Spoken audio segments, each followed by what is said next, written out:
Shalom Ubracha, nous poursuivons avec la troisième Mishnah du 9e Pérec, le Nishmat Raphaël Yaakov Ben Peretz Laurent. Là encore, dans les dynimes de Touma Vetara, c'est une Mishnah qui n'est pas si facile. Bezrat Hashem, nous allons essayer donc d'étudier cette Mishnah. La Mishnah nous parle ici de Amafshit Babehema ou Bachaya, c'est-à-dire que celui qui va dépecer la bête, lui enlever la peau. Et comme nous l'avons vu donc dans les Mishnayot précédentes, la viande peut devenir impure si elle a été touchée par une source d'impureté, par un homme impur, par un kéli, par un ustensile impur, mais pas seulement si on a touché directement la viande, même si on a touché le shomer ou le yad, c'est-à-dire le shomer, ce qui garde la viande, donc la peau, qui garde la viande d'une certaine manière. Donc si on touche la peau, c'est comme si on a touché la viande. Bien sûr, nous allons voir dans quel cas ce din-là s'applique. Mais il y a aussi le din de yad. Yad, c'est-à-dire une main, comme un fruit, une pomme, qui a une... donc yad, c'est-à-dire qui a un petit... le mot m'échappe, donc, ou une grappe de raisin où nous avons donc la queue pour la pomme. Donc la queue, si on a attrapé la queue de la pomme, si on a touché la queue de la pomme, c'est comme si on a touché la pomme, puisque la queue et yad, elle nous permet de bouger la pomme. Nous allons voir que pour la peau, la Mishnah nous dit ici, dans le cas de Amafshit Babehema ou Bachaya, celui qui enlève la peau d'une bête domestique ou d'une bête sauvage, Bateora ou Batmea, c'est-à-dire qu'elle soit pure ou impure. Alors qu'est-ce que cela veut dire? D'après le Barthénora, il y a plusieurs explications dans les Rishonim. D'après le Barthénora, c'est aussi bien si la peau est pure, c'est-à-dire que c'est une bête pure qui a été égorgée, donc qui n'a pas d'impureté, mais que celui qui vient dépecer la bête lui est impur, et donc il risque de rendre impure la peau et la viande aussi, la chair, ou bien batmea, c'est-à-dire aussi bien si la bête est nevela, donc la chair, la viande de cette bête est impure puisqu'elle est nevela, elle n'a pas été égorgée, et que celui qui vient la dépecer, lui, est pur, mais attention, au contact de la chair, il deviendra impur, et là la question serait, est-ce qu'au contact de la peau, il deviendra aussi impur? La peau, elle, en elle-même, n'est pas impure, mais si elle sert à la viande, donc elle va peut-être communiquer l'impureté de la viande à celui qui la dépèse, qui est impur.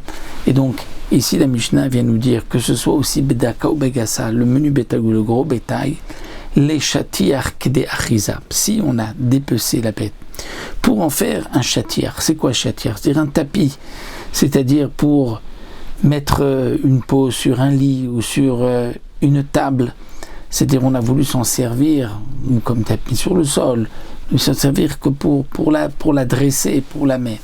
Et donc on va déchirer la peau, on va donc déchirer et couper la peau dans toute la longueur de la bête, de la tête à la queue, et on enlève, donc doucement, on enlève la peau des deux côtés. On fait on va d'abord dans la longueur déchirer, couper toute la peau, et petit à petit on va enlever la peau de la bête.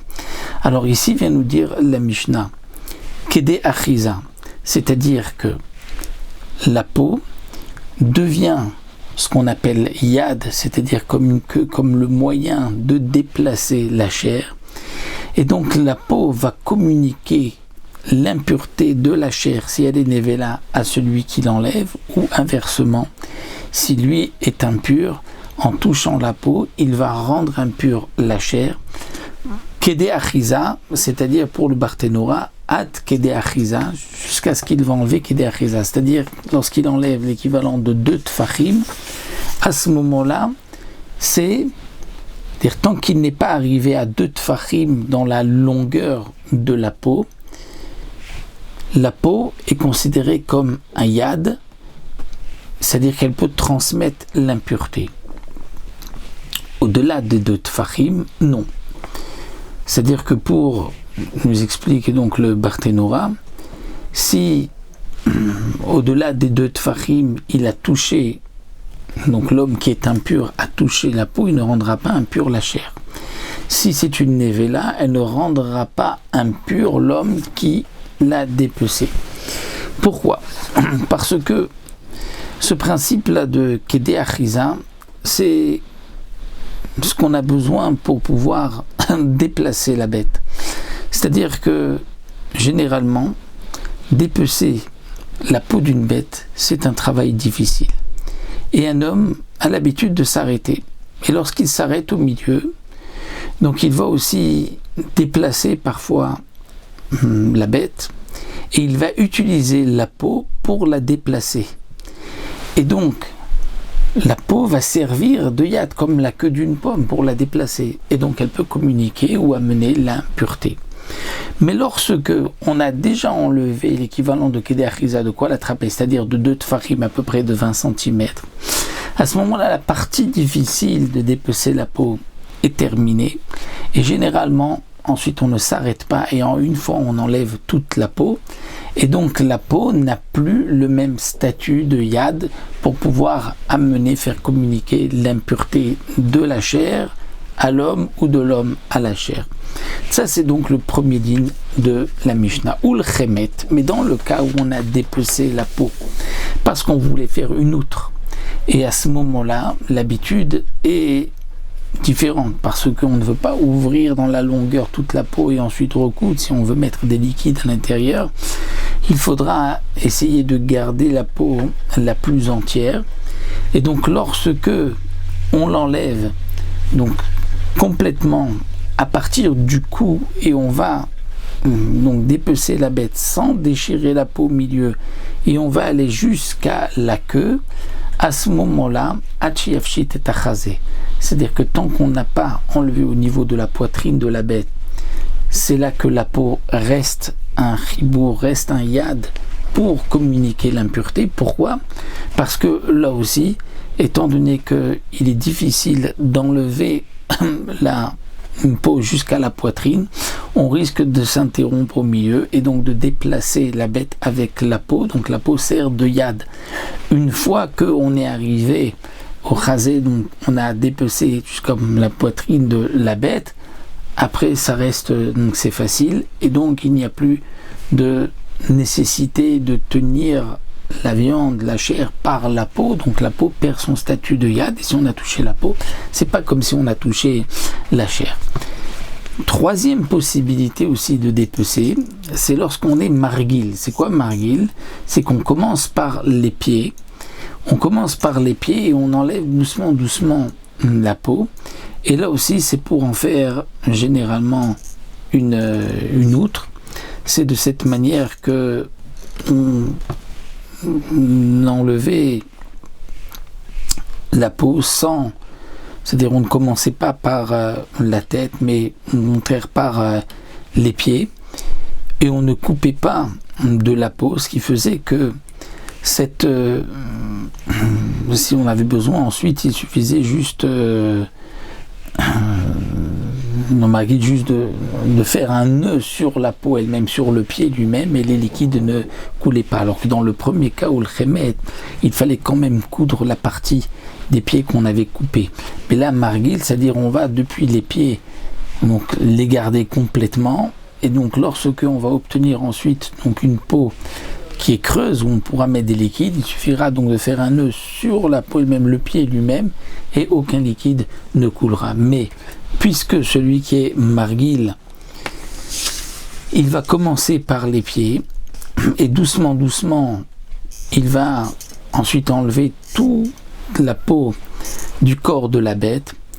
Alors la Mishnah nous dit ici, kulo chibur la touma, à ce moment-là c'est entièrement un chibour, c'est-à-dire tout au long du moment où on va enlever la peau gardera le statut de yad. Pourquoi? Puisque étant donné qu'on commence par les pieds, donc jusqu'à ce qu'on arrive à la poitrine, qui est la partie la plus difficile, on pourrait donc s'arrêter, et donc la peau sert de moyen de déplacer la chair, et donc elle a un din de yad. Donc kulo chibour, elle est entièrement chibour jusqu'à ce qu'on arrive donc à la partie supérieure de la bête, au niveau de la poitrine.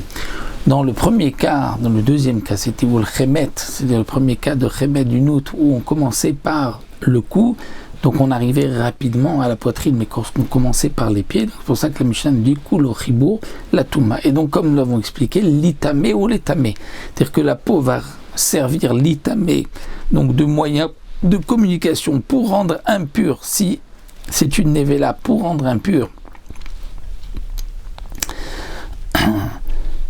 la personne qui va toucher, ou pour devenir impur. Donc l'itamé pour devenir impur, si la personne qui d'épaisse est impure et va donc toucher la peau, il va rendre impur la chair, ou l'étamé, et si c'est une nevela, elle va rendre impur l'homme pur qui, dans le cas, enlèverait de la peau.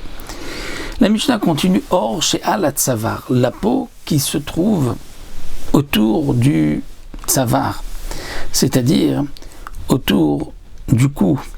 C'est-à-dire lorsque il ne reste que la peau autour du cou, à ce moment-là, nous dit le Barthénora, la peau s'enlève d'elle-même, on n'a plus besoin vraiment de se fatiguer, et donc ce n'est plus considéré comme un chibour. Alors Rabbi Yochanan ben Nuri omer eno chibour, parce que la peau peut s'enlever facilement. Chachamim omrim chibour ad she'efshit et kolo. Les Chachamim disent non, ça reste un chibour ad she'efshit et kolo, jusqu'à ce qu'on enlève complètement donc la peau. C'est-à-dire que pour les Chachamim, ce qui est marqué dans la Mishnah, kulo chibour, ça ne signifie pas jusqu'à la poitrine, jusqu'à ce qu'on a terminé la poitrine, jusqu'à ce qu'on arrive au cou, comme pour Rabbi Yochanan ben Nuri, puisque pour lui, c'est juste lorsqu'on a enlevé la poitrine, donc on est au cou, ça y est, ensuite ça s'enlève facilement, ce n'est plus un yad. Mais pour les Chachamim, non, il faut tout enlever. Parce que pour les Chachamim, même cette partie-là, même si c'est vrai qu'elle est facile à enlever, et qu'on a déjà enlevé toute la peau de la bête, malgré tout, les Chachamim considèrent que c'est en même temps que la poitrine qu'elle s'enlève, donc ça ne se termine pas tant qu'on n'a pas enlevé toute la peau de la bête. Donc là, nous avons vu le din de la peau qui a un statut de yad, c'est-à-dire de main, lorsqu'on va enlever la peau, lorsqu'elle se détache de la chair, lorsqu'elle était sur la chair, on a vu qu'elle avait un din de chômère, lorsqu'elle se détache, elle n'est plus chômère, mais elle peut être yad si elle sert à déplacer, et donc elle peut servir de communication entre la personne qui touche la peau et la chair pour rendre impure la chair ou pour rendre impure la personne, comme nous l'avons expliqué.